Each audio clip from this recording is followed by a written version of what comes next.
It takes 2 days to sail from Southampton to Bergen, so the 4 of us had time to relax, unwind and explore our ship, the Caribbean Princess. Everything is centred around the piazza, a 3-deck open space where there are shops, bars, music, demonstrations, in this case cocktail mixing, and some shows.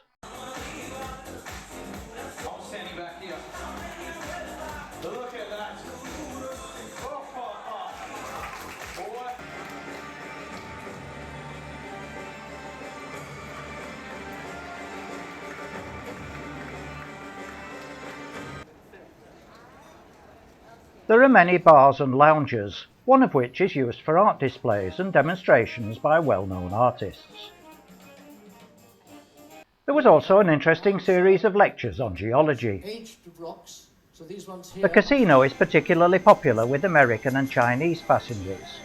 There's the opportunity to wander around on deck and maybe swim or sunbathe.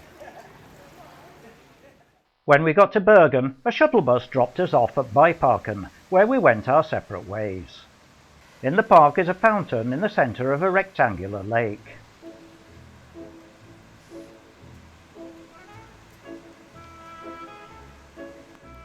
There are other smaller fountains in the park, and just across the street is a floral bandstand.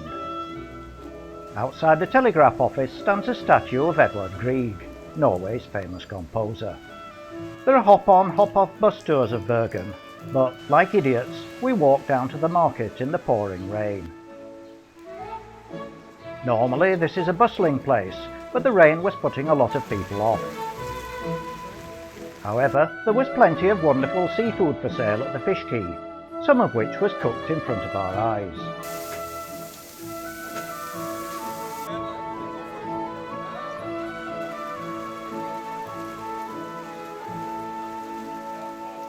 There was also lots of fresh fruit. From the end of the street, a funicular goes up Mount Floyen, which has a panorama over the whole city.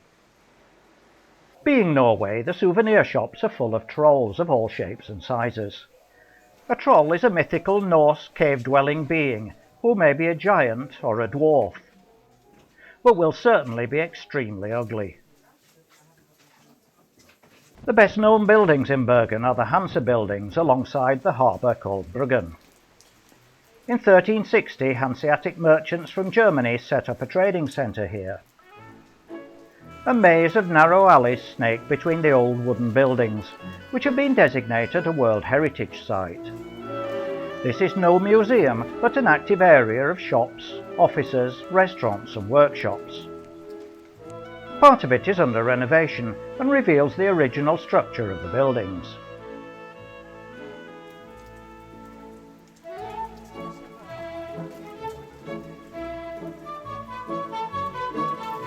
The narrow alleys are made darker and more mysterious by the overhanging roofs and balconies.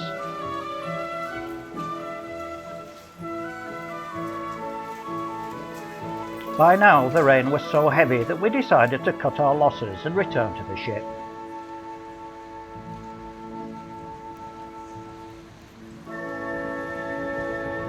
Even the statue of a beggar looked totally brassed off. Once aboard, we went to the presentation for tomorrow's port. Strikes due south for some 20 kilometres. During the night we sailed into the Nordfjord, and early in the morning tied up in Olden at the very top of the fjord. Off to an early start, we even went ashore before the photographers, and played them at their own game. A short walk down the gangplank, and we stepped into the heart of the mountains.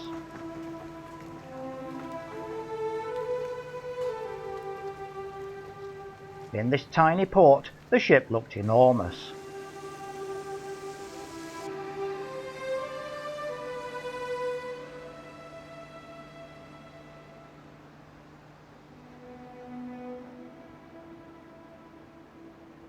After a quick look round the immediate area, where there are a handful of tourist shops, we took the footpath down into the village itself. With its population of only 480, Olden can be almost swamped when a ship with 3,500 passengers hits town. The only concession to tourism is the little trains. It's mainly a farming area, with traditional wood and stone farmhouses.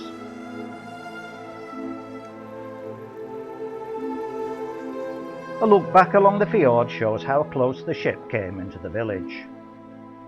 Olden Old Church was built in 1759 on the site of a stave church dating from 1300.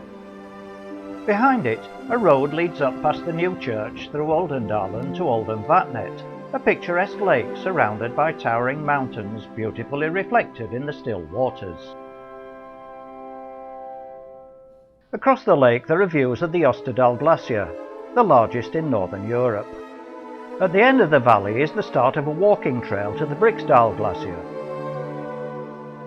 At 6 o'clock that evening we pushed away from the jetty and swung round to sail out of the fjord.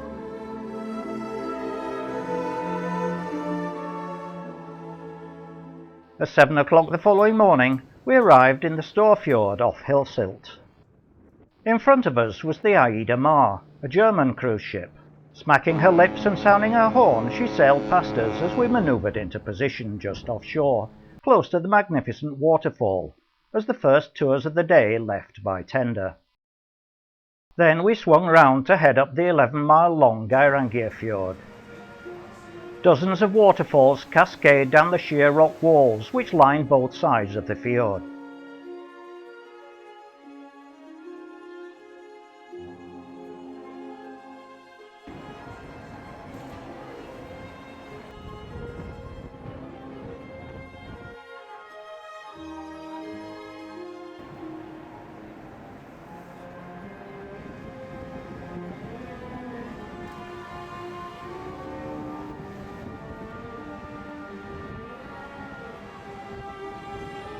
The two best known are the Seven Sisters and the Suitor, who, legend says, took to the bottle after he proposed to and was rejected by each of the sisters in turn.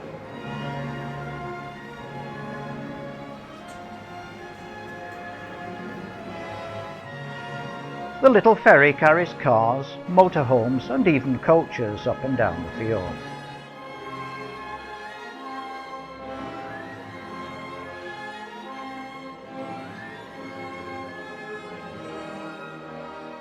One of only two roads into Geiranger is the Zigzag Eagles Road. The village itself stands at the head of the fjord.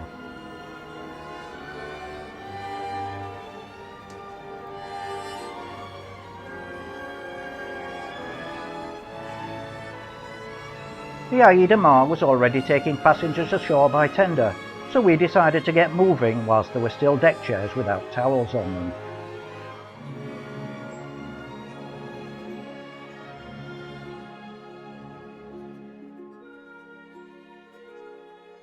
Stepping off the tender, we found ourselves in a new tourist centre with lots of shops and cafes.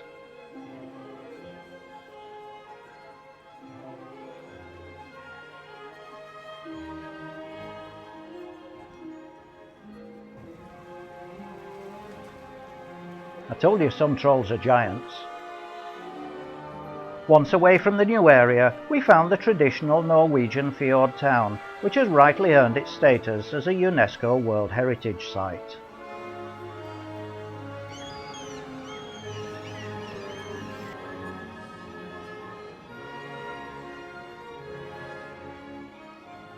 Out in the fjord, as well as our ship and the Aida Mar, there was also the Hurtigruten ship Kong Harald and the local ferry.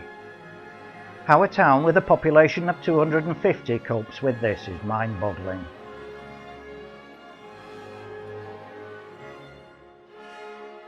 The reproduction Viking ship is a marked contrast to the modern cruise liners.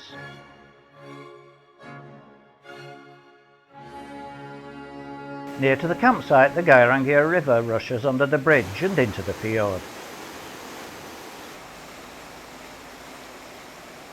As we wandered around, we wondered where everyone had gone, as the place seemed so peaceful. One or two had walked to the church, and some to the river, which is fed by the Storfossen waterfall.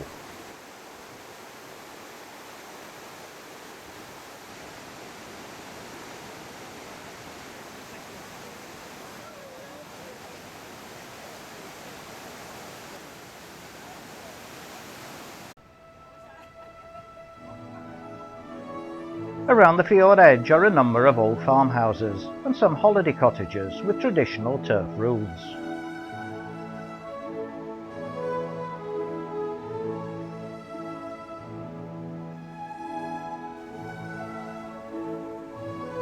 Norway is a very expensive country, and the price of knitwear is eye-watering. How much? Oh well, forget the shopping. Back to the ship for a bit of sunbathing.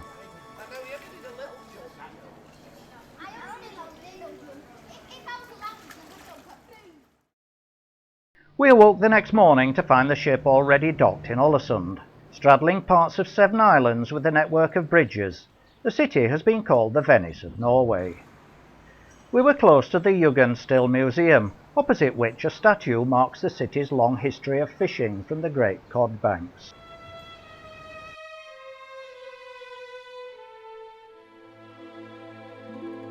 Towering over the city is Mount Axler. This is the first place where the ship seemed to dominate its surroundings rather than the other way round. The date of 1905 on this building is very significant in the history of Alesund. In 1904, a devastating fire burnt most of the wooden houses to the ground. Over 10,000 people were left homeless. Within 3 years it was totally rebuilt with brick and stone, nearly 600 new buildings sharing a common Art Nouveau style. We're now on the other side of Brosundet, which separates the 2 islands of the city centre.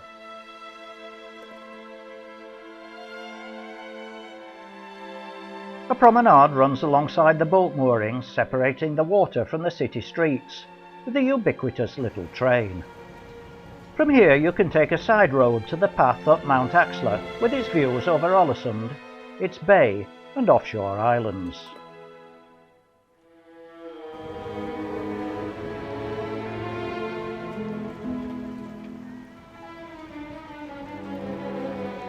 At the other end of Brosundet is the main passenger port, where express boats serve the western coast of Norway. The Aspøy School stands on the hill overlooking the port. Back on board, the crew began the difficult task of leaving town, Caribbean Princess being the biggest ship ever to have visited Alesund.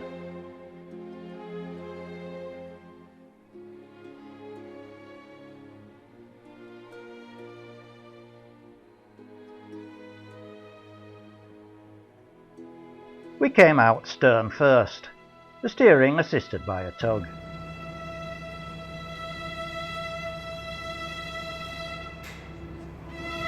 We passed interesting islands and old buildings. Then the tug dropped the lines and we were off under our own power.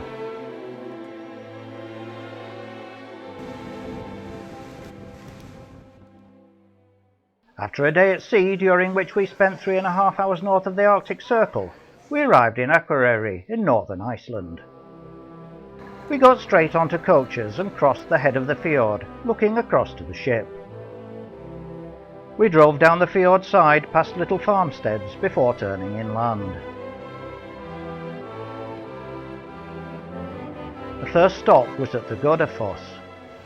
The name, which means Falls of the Gods, has nothing to do with poetic beauty. Rather, it refers to an event in about 1000 AD, when Iceland still followed the Norse religion.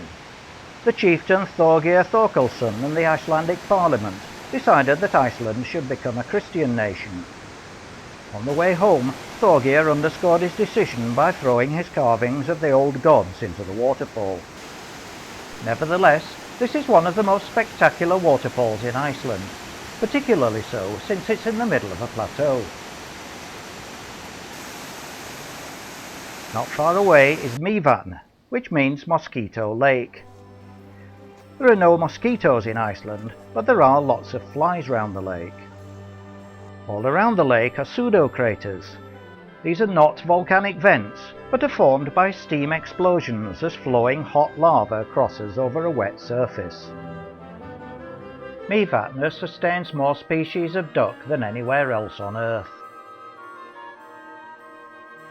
We then drove through the countryside, past isolated villages. Next stop was at Dimmuborgir, which means Twilight Castles. The Dimmuborgir area consists of a massive, collapsed lava tube, formed by a lava lake flowing in from a large eruption in the crater row to the east, about 2,300 years ago. At Dimmuborgir, the lava pooled over a small lake, As the lava flowed across the wet sod, the water of the marsh started to boil, the vapour rising through the lava, forming lava pillars from drainpipe size up to several metres in diameter. As the lava continued flowing towards lower ground in the Mývatn area, the top crust collapsed, but the hollow pillars of solidified lava remained. Dimmuborgir sits on the mid-Atlantic ridge, where the North American and Eurasian tectonic plates separate. So this is Chris with one foot in Europe and the other in America. Driving on through little farms and villages, we came to a blue lake, the colour being caused by a mixture of sulphur and silicon in the water. Then we came to Namaskard, one of the most active volcanic areas in Iceland. Steam roars through vents and is carried away on the wind. The rocks are hot enough to warm your hands. There's an all-pervading smell of sulphur in the air.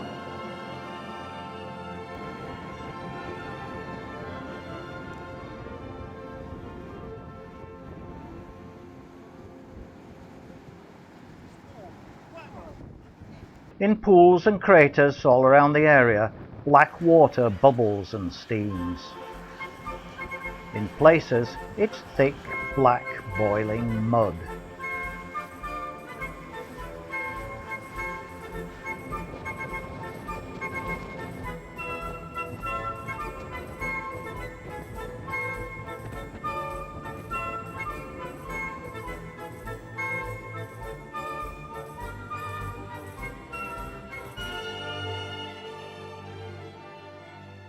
We then drove back along the lake to the coast. We stopped for a few minutes to photograph the town, the largest in North Iceland with a population of 17,000. The church, consecrated in 1940, contained stained glass from Coventry Cathedral. Back on board the ship, which was moored just off the end of the airport runway, we prepared to leave, sailing down Eyjafjord, the longest fjord in Iceland.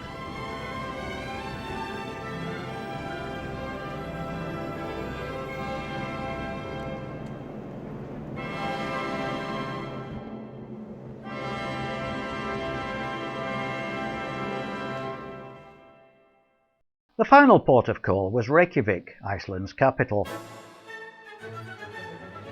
We arrived just after breakfast, passing the extinct volcanic island of Viday. Straight onto buses again for the short journey to the Pearl, storage tanks for geothermally heated water with a sculpture of dancers outside. There are views over the city and harbour from the revolving restaurant on top. In the surrounding countryside, steam vents from the earth. Some is used to heat individual houses, but here it's used to fuel a power station. Next came Thingvallavatn, Iceland's largest natural lake, which sits in Thingvellir National Park, a wonderland of genuine historical, cultural and geological value.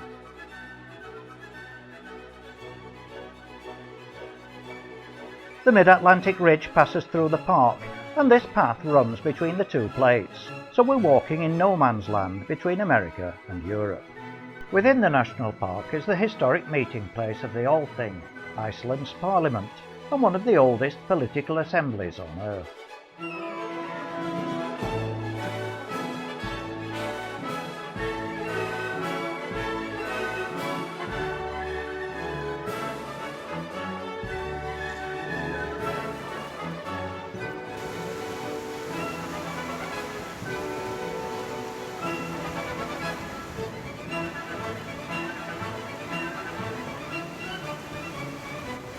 Then we moved on to Gullfoss.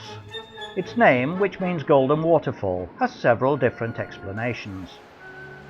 It's either the golden glow of evening light over its glacial waters, or a reference to the rainbow that hovers over the falls. More fanciful is the tale of an old farmer with lots of gold, who couldn't bear the thought of someone else having it after his death.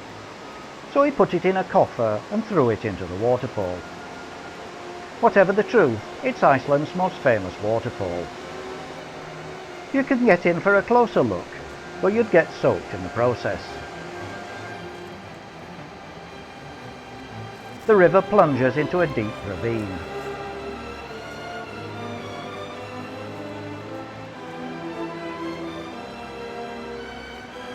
We then pass the volcano which caused such disruption to air traffic in 2010, Eyjafjallajökull. The final stop of the day was at Strokkur, another highly active geothermal area. Here the steam escapes through pools of clear water. People were wandering all over the site, but appeared to be concentrating on one particularly large pool. After watching the steaming water for some minutes, we discovered why.